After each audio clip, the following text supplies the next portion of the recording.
Hello and welcome to this episode of Cosmic Crow Tarot, where today I've got a new deck to share with you. This is one of the Kickstarters that I have backed not a few, like just a few months ago. Like, it wasn't that long at all, and it's already here, and I'm really excited.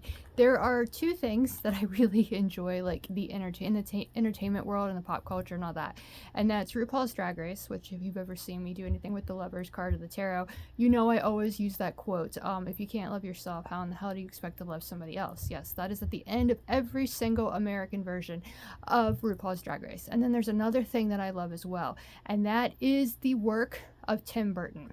Not only his movies, but his stories too. I have like the book that he wrote a long time ago, and it's got all of his artwork and everything in it. I love his artwork, his mind, everything about it is just incredible. So when I saw that someone had actually combined the two of those things, I could not pass up the chance to own it. And that's what we're going to look at today, is this deck right here, the Hannah's Goth Haus tarot deck. I don't remember the exact name of it, but it combines RuPaul's Drag Race with Tim Burton's art. So that's what we're going to get into here. And I've already cut the top of the bag so you can just easily slide it out. And there you see Hannah's Goth Haus right on the front of this velvet container. I don't believe there's actually a box. So this is similar to that of the deck that I got from Dave Zilla with the Tarot of the Unexplained. So you don't actually have a box of this, but I actually have this idea that I think I'm going to work with. I'll go ahead and show you now. I don't know if it's going to fit or not, but here is an old cell phone box from the Galaxy S20, and it's very well-made box. So I think I might line it a little bit with like felt or something like that, and then I'll have this really cool box to keep it in. But I don't know if I'm going to do that yet. Like the deck I was talking about, the Tarot of the Unexplained, I have that in a glass case. I actually painted the glass case purple and everything, so that kind of sits there, and it has like skulls and everything on top of it, like crystal skulls. So that deck is really well like taken care of. I'm not going to read it with anybody, like read it in festivals and stuff like that, no. But that's the same thing with like this deck. I don't need to take it out of this house. You can still get it, like get a reading with it, because I do online readings as much as I do festivals, actually way more often than I do festivals. So then you see the backs right here, and I've got two different things here. So I'm wondering if this is like major arcana and this is minor arcana. We're going to get into them and find out. I'm going to start with this little deck first. Make a little hole in the plastic. Be very careful, because like I said, these are cards, like you don't want to mess them up. It's a Kickstarter edition, so it's a first edition, and it's really awesome. I know she made a deck last year, it was just the majors, so this is kind of like technically a second edition, I guess, but we'll get to see it. I've seen a couple online, but I don't really know what the illustrations look like, and maybe you don't either. So that's why we're making this unboxing video, and I love making videos like this. So there you do have the artwork on the back, the spider web and everything. Kind of has like Tim Burton vibes right there when we get right into it.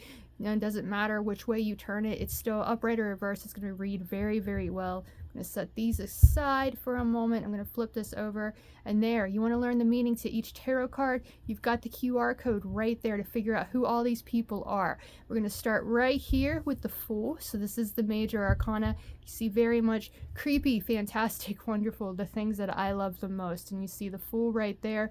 I want to say this is probably Jimbo. That's where this is going to come in handy. It's going to tell you which different drag queens this is, because this is an art deck. This is a very talented artist that has combined the love of RuPaul's Drag Race with Tim Burton art. So this is very unique and wonderful. So there's the Fool, and then we have the Magician is right here with the top hat and everything, using their magic. They know their power. The High Priestess is next, just like in the sequence, and you had the High Priestess right there. She's even holding the Torah, just like she does in the Rider-Waite-Smith, with the moon in the back, reminding us that the moon is the planet. Well, it's not really a planet. The moon is the moon, of course, but it's this the astrological placement that is connected to the High Priestess. The Empress is right here. Beautiful illustration of the Empress as well. I love the eyes. Think Corpse Bride. That's what I'm seeing here with like the illustrations and everything, because that's like one of the what's the word I'm looking for? Animated. Yes, that is it. The animated work of Tim Burton. There is the Emperor. You have that illustration right there. You know, drag queens, of course, it's going to be a female. Hierophant right there. Beautiful illustration again of the Hierophant. Don't drop the cards. Lovers is right there. Them combining together. I love the artwork in this. Is just gorgeous. There is the Chariot. Now, I actually just watched this episode a couple days ago. This, I believe, if I'm not wrong, is from RuPaul's Drag Race Canada edition, and I I cannot remember the name of this drag queen right now, but he actually made this outfit, and he had this like really cool like old-fashioned women's dress with the hoop skirt and everything on it, and he pulled that off, and he's got this in the back, and it was like a horse, and it was just so cool. I keep wanting to say Priyanka, and I know that's not right, but it's such an interesting thing. When we think of RuPaul's Drag Race, we automatically think of like American made, but no, it's like almost every country out there. There's so many different versions of Drag Race, and they're so entertaining to watch. These people are so gifted and talented, not only with the makeup they do, because these are men transforming themselves into women, but the outfits and everything they have too. Some of these people actually make the outfits themselves. So like that one you saw right there, he created that himself to do this, and it's just incredible. There is strength. Then we have the Hermit. The Wheel of Fortune is right here, and I like it has a little witch hat and everything. It's very beautiful. Justice is next. So this follows the Rider-Waite-Smith with Justice and Strength. You know, Strength is 8, Justice is 11. You have Justice right there.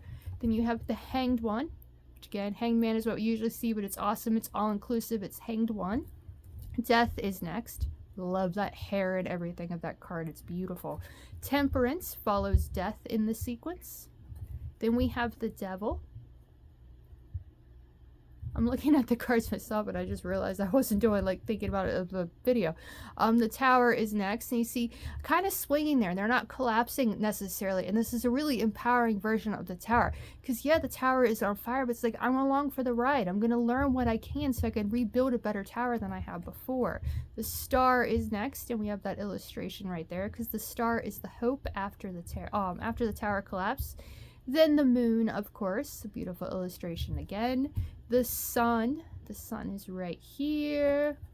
Judgment is next. All these people, you know, all these things of the past coming up to get you, making you like not believe in your star sign. When you're able to let go of that past, learn the lessons of it, well then and only then can you find the success of the world.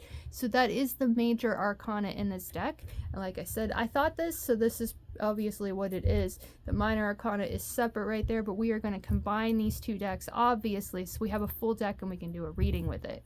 Got to get the little nick going in the deck. Plastic has been removed. We have another one of those QR codes. Are they the same QR code, or do they have like separate ones for minor and major arcanas there?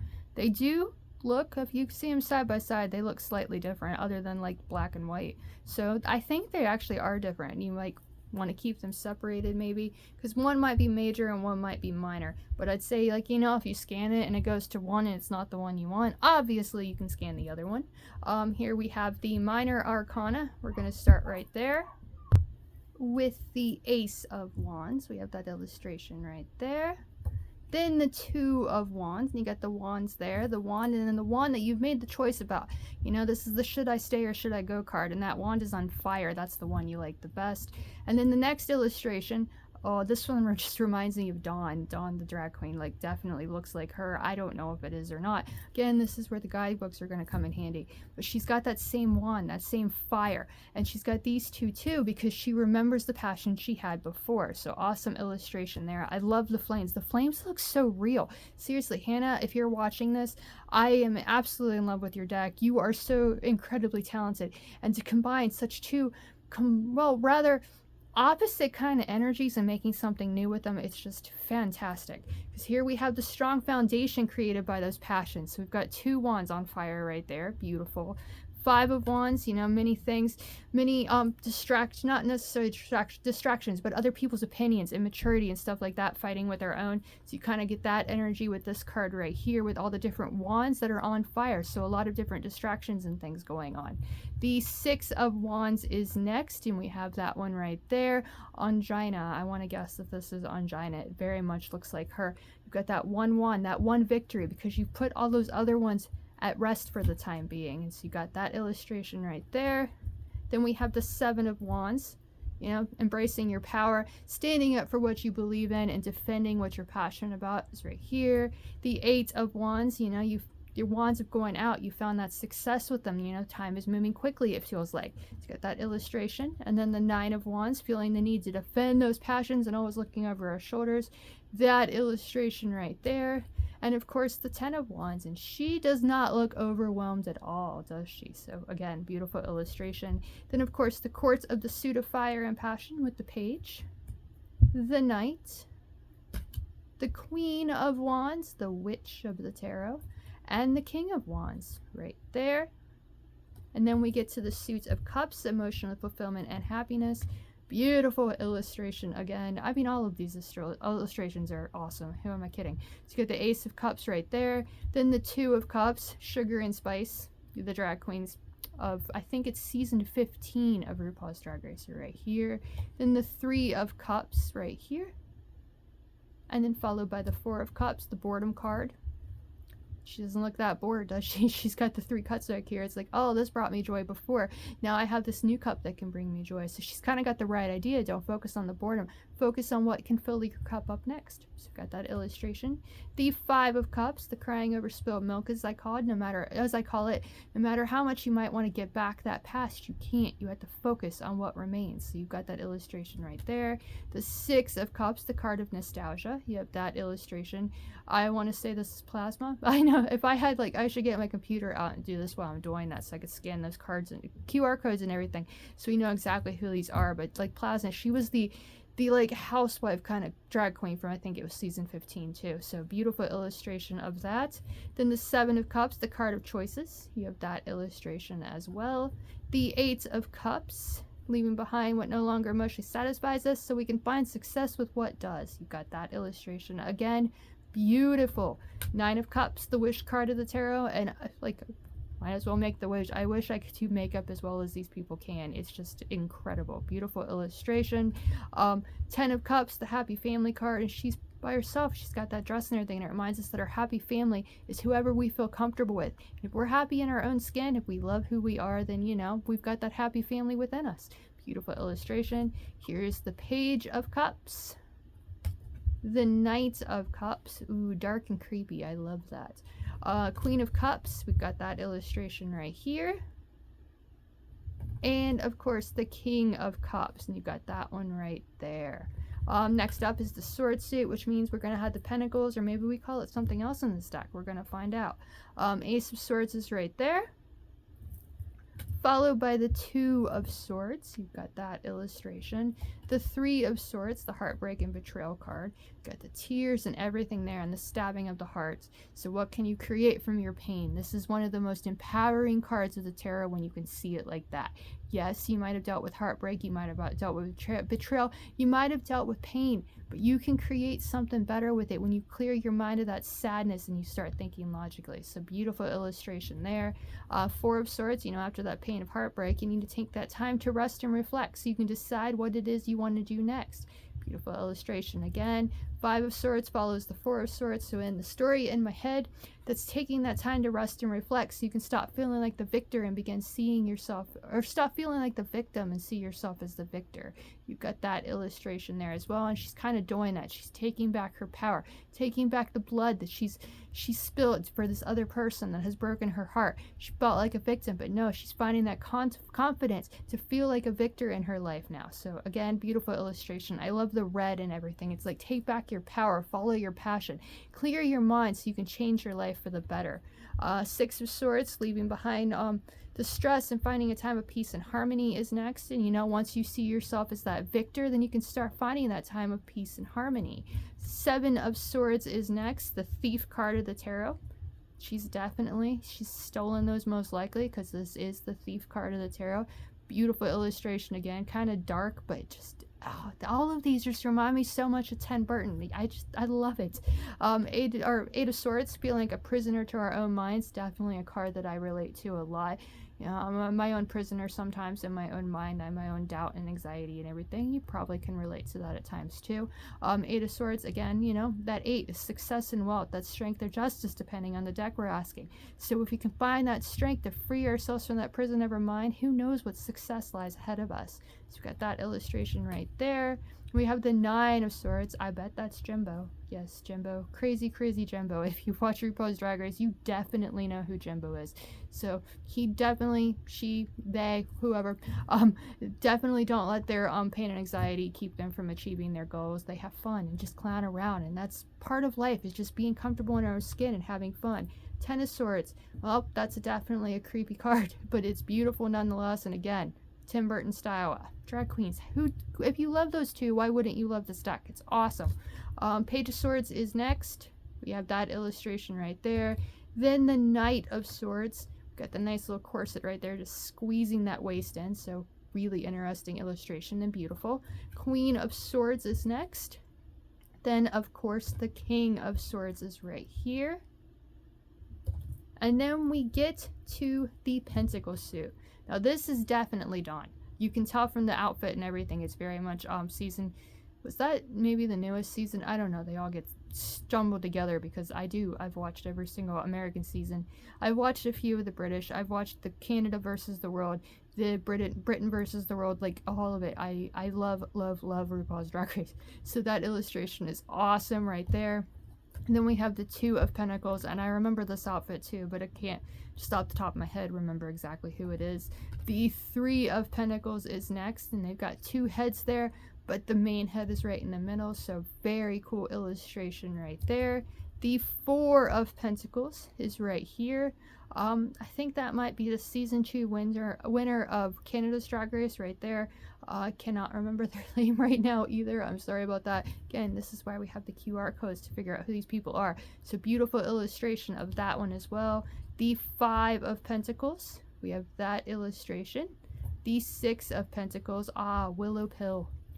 Yes, I remember her definitely, because you've got that willow tree. That is one of the most beautiful dresses that they've ever had on RuPaul's Drag Race. So that is awesome right there. You know, definitely sharing her beauty right there and showing how much she cares about her aesthetic and her beauty. 7 of Pentacles is right there. The patience, having patience as you wait for your success. You're still going to have to work hard for it, the 8 of Pentacles tells us. And again, beautiful illustration. So unique, so original, and this is what I'm all about. So I love this deck. 9 of Pentacles is right here. Then, of course, the 10 of Pentacles. The Page of the Pentacles, Page of Earthly Happiness. She's got her pentacle, she's ready to grow it. So she's going to soldier on and do the mundane, boring work until she achieves her goals, still holding on to that pentacle. You know, she started with it, it's part of her now because she's focused on it. Queen of Pentacles, she's still focused on it, but she's a little bit nicer. She might share that wealth with others. And of course, the King of Pentacles, the final card in the entire deck. You've got that one right there with him sitting in his throne, or she's sitting in her throne. They're sitting in their throne, enjoying the fruits of their labor. So that is the Hannah's Goth Haus tarot deck that combines Tim Burton's work with that of RuPaul's Drag Race. I mean, come on, like who would, like, genius, dude, genius, being able to come up with these two things and putting them together. It's awesome. Card quality, very good. I mean, they are kind of bendy, but that is fine. I don't know if you can tell on there, it's kind of, I don't know how to explain it, like tiny little squares in it, so it feels a little bit different than just a regular card. You can see the backs right there. I've already showed you that. Upright or reverse, doesn't matter. You can't tell until you pull the card. So that is an awesome, awesome deck. And I think, you know, just for the sake of it, I'm going to shuffle them around a little bit, and we're going to see what this deck wants to share. A single card to share for us in this video, just to see what this deck has to share with us. I think that would be interesting. I could do that 1 2 3 1 2 3 like I always do, but that takes more time, so we're just gonna do it this way a few more times and see who wants to come up for us. Which drag queen wants to share her message? And as always, we want to thank the guides, thank the universe, spirit, God, our higher selves, however you choose to see it, for giving us this voice to share with you. I'm going to fan them out very quickly. And that one right there is the one talking to me. So we pull it out, and it's the Queen of Wands, the Witch of the Tarot. Embrace those passions. Let those passions lead you. Believe in yourself, just like Hannah did with this deck. The RuPaul's Drag Race DragCon is coming up in Los Angeles, California I think it's in July. I don't remember exactly. I live nowhere near that, so I'm not going. But I know she'll be there with some of these decks and coloring books and everything if you want to get your hands on one of these decks. If it is possible, I will put a link in the description below. of where you can purchase this deck if it is available. Like I said, it was a Kickstarter, so it might not be. But if you live in the Los Angeles area and you find out about that and you want to go get it, then that is entirely possible to get you a copy of this. But what I want to say, like with this Queen of Wands, it just reminds you that the creative power to create anything is within you. Just like she did with combining these two, just like RuPaul did all those years ago when he started doing the makeup, when he started showing the world how creative he was with this, when he created his show and his Drag Race that is one of the most popular things on television today. Even Tim Burton, look at Tim Burton, all the things he's created. These are aspects of the Queen of Wands. This tells you your passions can take you far. They can lead you. When you embrace that passion, when you believe in yourself, when you you embrace that creative potential and you let it lead you, let that passion lead you to where you want to be. This is astrologically connected to Aries, the leader of the zodiac, the cardinal fire. And it says that cardinal fire, that leader of fire, can take you far. When you believe in yourself, you take that fire and let it lead you to where you want to be. You can't see a number on here. There are no numbers on the members of the court. See them as the next step after the completion of the 10. You can easily find their numbers. So pages would be 11, knights would be 12, this queen would be 13, the number of death that reduces to the emperor. So what needs to die? What needs to come to an end so you can see yourself as that creative person, that creative potential that lies within you. Let whatever doesn't serve you for that, let it go so you can see yourself as that strong foundation you need to be to create the life that you're not only passionate about, the one you love and enjoy. It can lead you to success, it can lead you to wealth. Believe in your passion, follow your passion, and see where it can lead you. So, single card right there. Great empowering message from this deck. It's an awesome, awesome, awesome deck. Again, I'm so excited to add it to my collection. If you want a personal reading with this deck or any of the ones in my collection, that is always available. Comment on this video, message me on any of the socials, or even book one directly on my website. All of that information will be down below. As always, I really want to thank you for watching. I hope you enjoyed. Before we go, there's the bag and everything again if you want to check that out. But I hope you enjoyed, and I will see you again in the next one.